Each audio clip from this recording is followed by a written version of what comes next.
Welcome to today's deep dive. Today we are exploring a single, absolutely fascinating text about the psychological and social implications of women choosing to go bald. It really is a captivating read. It is. We are looking at what it means to reclaim your time, how a woman fundamentally shifts the experience of her own body, and why this specific, deeply personal choice makes society so incredibly uncomfortable. Right, because it really does make people uneasy. Oh, massively. And to really grasp why this act is so provocative, I think we have to borrow a concept from architecture. Okay, I like where this is going. So when you look at the blueprint of a house, there's always that one feature you just do not touch, the load-bearing wall. Right, the foundational pillar keeping the roof up. Exactly. You can repaint the dining room, you can change out the furniture, but the assumption is that if you knock out that specific wall, the entire structure is going to come crashing down. If it goes, the house collapses. In our society, for women, hair is treated precisely like that load-bearing wall. Wow, yeah, that is spot on. There is this deeply ingrained assumption that if a woman suddenly removes it, like if she chooses to shave her head entirely, it must signal some kind of emotional or structural collapse. Right, like something has gone terribly wrong. Today, we are going to completely dismantle that assumption. We're going to look at the mechanics of freedom and what happens when a woman decides she'd rather tear down the wall and build something entirely new. Well, the source text really forces us to confront that initial societal reaction you're talking about. Because even now, in 2025, Right. operating in a cultural moment where people generally consider themselves highly progressive and open-minded, a woman walking into a room with a freshly shaved head is almost always met with this barely concealed unease. Yeah, that uncomfortable shift in the room. Exactly. The text outlines countless interviews with women who detail these everyday interactions. Like a woman goes to her local grocery store and the cashier gives her this lingering, pitying look. Oh, the pitying look. Or she walks into a staff meeting and there is just a collective, uncomfortable pause. It's always that unmistakable flicker of concern, isn't it? The immediate questions aren't about fashion or personal style. They are invariably, are you okay? Uh-huh. Or did something happen? Yes. The choice is framed strictly as a reaction to trauma, a symptom of a crisis. Like it couldn't possibly be intentional. Right. Society genuinely struggles to process the idea that a woman would remove her hair simply because she wants to. Yeah. We are so conditioned to view hair as an intrinsic part of female identity that we assume its removal is involuntary, like it's an unfortunate byproduct of illness or a desperate cry for help during a psychological break. Which is wild because the fascinating part is that the lived reality for the women actually making this choice is the polar opposite of a crisis. Exactly. They aren't losing something, they are gaining.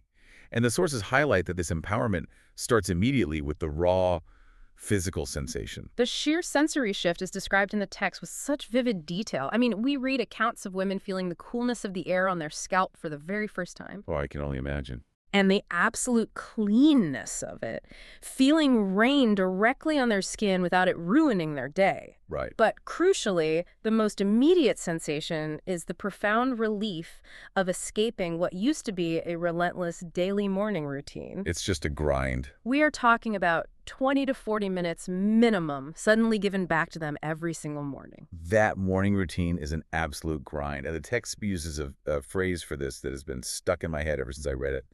The feminine tax. It captures the phenomenon perfectly, doesn't it? It really does. Okay, let's unpack this feminine tax because calling it a tax implies a mandatory cost you are forced to pay just to participate in society. Which is exactly how hair operates for many women. It's an exhausting, compulsory performance. And when you actually stop and calculate the hidden mathematics of it, it is staggering. The text breaks it down, like the cost of specialized shampoos, the conditioners, the styling tools, the salon visits. The financial burden is huge. But it's also the mental load. The source mentions the concept of humidity betrayal. Such a visceral phrase. Right. You spend all this time curating a specific look, organizing your entire morning around it. And then the weather simply decides to ruin it. And you just have to deal with it. Yeah, because there is this crushing societal expectation that a woman's hair must remain full, lustrous, bouncing perfectly, and somehow look entirely effortless at the exact same time. Which demands an immense amount of hidden, unacknowledged labor. Women in the source material talk about calculating the sheer hour. The time cost is insane. 20 minutes a day equates to over 120 hours a year. Wow. That is more than 3 full work weeks dedicated solely to managing a physical signal on top of their heads. It reminds me of a recurring, incredibly expensive subscription Oh, service. that's a great way to put it. The kind you sign up for years ago, and you don't even realize you were paying for it anymore. It Yeah. just quietly drains your bank account and your free time every single month. Yes, and you get nothing back. And then one day you look at your statement, realize the return on investment is terrible, and you just hit You cancel. just opt out. Right. The text features interviews with women who describe that exact moment of cancellation. They hand the clippers to a friend, or they take the razor into their own hands in their bathroom, and they cancel it. It's a very decisive moment. But I'm curious about the psychological fallout of that. I mean, pragmatism is a great motivator. Saving 120 hours a year is fantastic. But does escaping this tax trigger a deeper reset for these women? Oh, the reset is profound. And it leads directly into what happens the moment the hair is gone. Okay, tell me more. Because once a woman escapes the feminine tax, that newly freed up energy and time doesn't just evaporate, it gets entirely redirected. Where does it go? Well, the most immediate shift is how she experiences her own physical features. Right, because suddenly there is no curtain to hide behind. The face is completely exposed. Exactly. Without hair to frame the face, or soften the jawline, or distract from the eyes, the face itself becomes the entire conversation. That has to be jarring at first. It is. The source points out that cheekbones, the structure of the jaw, the intensity of the eyes, all of it lands completely differently. It is visually arresting. Hmm. Many women in the text report discovering their own faces for the very first time. Wait, really? For the first time? Yeah, they talk about looking in the mirror and finally seeing the actual architecture of their identity without any of the drapery softening the edges. And the source makes a very distinct point here that I really want to emphasize for the listener. This exposure operates as a clarification of their femininity, not a diminishment of it. That is such an important distinction. Because society frequently equates long hair directly with womanhood, functioning under this assumption that removing the hair strips away the feminine identity. Right, that she becomes less of a woman somehow. But the reality presented by these women is that the underlying structure, the woman herself, is simply brought into sharper, much clearer focus. And that clarification extends far beyond what she sees in the mirror. It fundamentally changes how she feels existing inside her own skin. This is the identity dimension the text spends so much time analyzing. There is a major transition from having an aesthetic relationship with the body to having a somatic and proprioceptive one. Okay, let's break those terms down because the text relies heavily on them. Yeah. Somatic and proprioceptive. Very academic term. It sounds incredibly clinical, yeah. Yeah. But the way the women describe it is highly experiential. It is a massive pivot in human experience. So an aesthetic relationship is entirely about how the body reads from the outside. It is an external gaze. But performing for an audience. Exactly. When you operate aesthetically, you are constantly asking the world, how do I look to you? You are adjusting your posture, checking your reflection in shop windows, worrying if your hair is out of place. Right. A somatic relationship, on the other hand, is about how the body feels from the inside. It shifts the question to, how do I feel to me? Oh, I love that. And proprioception is the body's ability to sense its own movement, action, and location. So instead of worrying about how your hair looks blowing in the wind, you are simply feeling the physical sensation of the wind directly on your scalp. Exactly. You are experiencing the weather, not managing your reaction to it. You are feeling the weight of your head balanced on your neck without the pendulum swing of a heavy ponytail. Right. Here's where it gets really interesting for me, and I think the best way to visualize this shift is to compare it to a video game. Okay, a video game. Let's hear it. Most of us, especially women navigating these heavy societal expectations, are forced to play life in a third-person spectator cam. Oh, that makes total sense. You're constantly hovering a few feet outside yourself, monitoring your own avatar. You're checking your angles, fixing your hair, perpetually wondering how the other players in the game are perceiving you. You're always the object, never just the subject. Exactly. So shaving your head, according to the accounts in this text, is like finally hitting the button on your controller to switch into first-person mode. That is brilliant. You turn off the spectator monitor. You are suddenly just looking out of your own eyes, fully grounded in your own physical reality. That analogy perfectly captures the transition the source outlines. The text actually highlights a brilliant interview with a former professional dancer that illustrates this exactly. Oh, right, the dancer. Yeah. She describes spending 15 years of her life in dance studios, constantly checking her reflection in the wall-to-wall mirrors. Always in the third person. Exactly. Micro-adjusting her posture and her tight bun based on how she looked from the outside. And she told the interviewer that the day she shaved her head was the very first day she actually felt her own feet pressing into the floor. Oh, wow. She moved from aesthetic monitoring to somatic experiencing. That is an incredible detail. The fact that it took removing her hair for a professional dancer to finally feel the floor beneath her. It's powerful. And the text notes that certain demographics of women are naturally drawn to this somatic shift. Right. Well, the source outlines specific clusters of orientation. You find this choice heavily intersecting with women who have backgrounds in performance, like the dancer, or martial arts, or intensive spiritual practices. Yeah. It is also really prevalent in queer culture and in heavy caregiving contexts, like nursing or motherhood. Basically, environments where pragmatism and utility simply have to override presentation. Exactly the point the author makes. I mean, if you are a martial artist, your relationship with your body must be proprioceptive. You have to know where you are in space. You need to know instinctively where your limbs are to block a strike. You cannot afford the mental bandwidth to worry about your bangs falling into your eyes. Right. There's literally no time for the feminine tax. And if you are a caregiver handling physical emergencies, your energy is required externally. The text also highlights women in deep creative and intellectual life who have simply audited their daily routines. And found them lacking. They decided that maintenance culture yields a terrible return on investment for their cognitive energy. They want their heads cleared, literally and metaphorically. Okay, wait, I'm stuck on something here. Sure. The internal shift sounds incredibly liberating. She cancels the subscription to the feminine tax. She switches off the third-person camera. She is entirely in first-person mode, feeling her body from the inside out. Right, pure freedom. But she still has to walk out her front door. Yes. She still has to navigate a society that is absolutely, relentlessly staring at her in the third person. That is the catch. So how does she actually reconcile her new internal first-person reality with an external world that refuses to stop assessing her? That collision between her internal freedom and the external daze is exactly what generates the intense social unease we talked about at the very beginning of our deep dive. Circling back to the grocery store cashier. Exactly. Yeah. You asked earlier why the cashier gets so uncomfortable.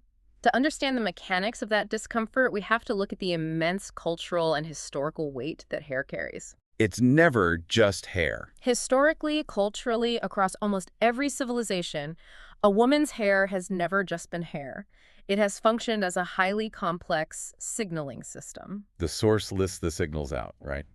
Availability, health, sexuality, conformity, ethnicity, socioeconomic status. All of it. It operates as this ancient story detailing what female desirability requires. Throughout history, luxurious hair signaled youth and fertility. Right. Intricate, time-consuming updos in the Victorian era signaled wealth, proving a woman had servants to style it and didn't have to perform manual labor. And today it's the blowout. Exactly. Modern blowouts signal professional polish and conformity to corporate standards. Hair is a billboard that society relies on to quickly categorize a woman before she ever opens her mouth. So when a woman takes a razor and shaves it all off, she isn't just trying out a new edgy hairstyle. Not at all. She is consciously or unconsciously stepping entirely outside that ancient story. She is taking the billboard down completely. She is refusing to broadcast the signals. And what we learn from taking that billboard down reveals volumes about the rest of society. It really does, because the core of the social discomfort, the awkward pauses in the staff meetings, the pitying looks, isn't actually about the physical lack of hair at all. It's about the void where the signal used to be. If we connect this to the bigger picture outlined in the text, there is a massive, unspoken agreement that we all unknowingly sign just by participating in society. What's the agreement? That agreement states that women's bodies must exist in a state of, quote, ongoing readiness for appraisal. Ongoing readiness for appraisal. Wow. That is a remarkably heavy, almost clinical concept. It sounds like a piece of property waiting for a tax assessor. It functions very much like that, unfortunately. It means society operates on the fundamental assumption that a woman's appearance is permanently up for public review. Just constantly on display. It is considered entirely normal for strangers to evaluate her, to judge whether she is adequately adhering to the aesthetic rules of the moment, and to ultimately assess her social value based on that compliance. And hair is arguably the primary, most visible metric within that entire appraisal system. It is the easiest thing to judge from across a room. So by opting out of the primary metric, a woman is making a completely implicit social rule uncomfortably visible to everyone around her. Exactly. People deeply resent being reminded of the unspoken, often unfair rules they are unconsciously enforcing. Nobody likes having a mirror held up to them. Right. When she removes the hair, she communicates a very clear, potent message without saying a single word. She is broadcasting, "This body is mine to configure, it is not yours to assess." Not yours to assess. That right there feels like the absolute crux of the text. Because the ultimate provocation is never the baldness itself. Baldness is just a neutral physical state. Right. The actual provocation that rattles the cashier or the coworkers or the strangers on the street is the ownership. It is a woman claiming total, unapologetic jurisdiction over her own image. So what does this all mean for the societal reaction? Because if I can use another analogy here to visualize this dynamic, Go for it. it's like everyone in society is sweating and stressing, playing this really intense, high-stakes sport on a giant playing field. Everyone is in the game. Everyone is adhering to incredibly strict rules about how fast you have to run, what specific uniform you must wear, how you have to score points to be considered valuable. Right. And then one woman just stops running. She quietly unlaces her cleats, puts down her equipment, turns her back on the game, and peacefully walks off the field to go sit in the shade. And the people still sweating on the field are absolutely furious with her.